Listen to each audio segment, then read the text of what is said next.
కవిత అనే వ్యూవర్ నన్ను ఒక విషయం అడిగారు. నేను హెచ్ఎస్జీ టెస్ట్ ఎప్పుడు చేయించుకోవాలి డాక్టర్? నేను గత 6 నెలలుగా ప్రెగ్నెన్సీ ప్లాన్ చేస్తున్నాను, కానీ ప్రెగ్నెన్సీ రావట్లేదు అని అడిగారు.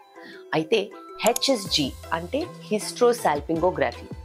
ఈ టెస్ట్ ట్యూబ్స్, యూట్రస్కి ట్యూబ్కి ఓవరీకి కనెక్షన్ అన్నమాట. సో ఈ ఓవరీకి యూట్రస్కి ఉన్న కనెక్షన్ ఈ ట్యూబ్స్. ఆ ట్యూబ్స్ ఓపెన్ ఉన్నాయా లేదా అని చెక్ చేసుకోవడానికి ఈ హెచ్ఎస్జీ టెస్ట్ చేస్తారు. సంతానలేమి సమస్యలతో బాధపడుతున్న వాళ్ళకి ఖచ్చితంగా ఈ ట్యూబ్ టెస్ట్ అనేది చేయడం జరుగుతుంది. అయితే కనీసం 1 సంవత్సరం అన్నా ట్రై చేసిన తర్వాత మనము ట్యూబ్ టెస్ట్లకు అన్నిటికీ వెళ్తూ ఉంటాం.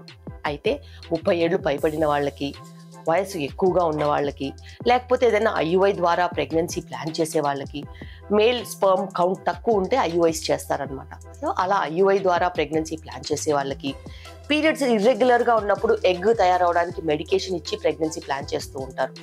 వాళ్ళకి ఖచ్చితంగా ట్యూబ్ టెస్ట్ అనేది అవసరం. ట్యూబ్ టెస్ట్ చేసి ట్యూబ్స్ 2 ఓపెన్ ఉంటేనే మనము ఇలాంటి పద్ధతుల్లో ప్రెగ్నెన్సీ ప్లాన్ చేయాలి. 1 ట్యూబ్ ఓపెన్ ఉన్నా కూడా ప్రెగ్నెన్సీ వచ్చే అవకాశం ఉంటుంది, కానీ అది 50% ఉంటుంది. అయితే ఈ ట్యూబ్ టెస్ట్ చాలా చిన్న టెస్ట్. కొంచెం పెయిన్ ఉన్నప్పటికీను period 5th day 6th day చేయొచ్చు. అయితే పెయిన్లెస్ ట్యూబ్ టెస్ట్ కూడా ఒకటి ఉంటుంది, రేడియో న్యూక్లియోటైడ్ అప్టేక్ హెచ్ఎస్జీ అని.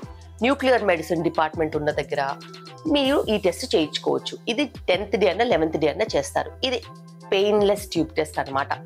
అయితే ఇవన్నీ కూడాను సంతానలేమి సమస్యలు ఉన్నవాళ్ళు, లేకపోతే నిజంగా సీరియస్గా ప్రెగ్నెన్సీ ప్లాన్ చేస్తూ పాజిటివ్ రిజల్ట్ రాని వాళ్ళు ఖచ్చితంగా చేయించుకోవాల్సిన టెస్ట్.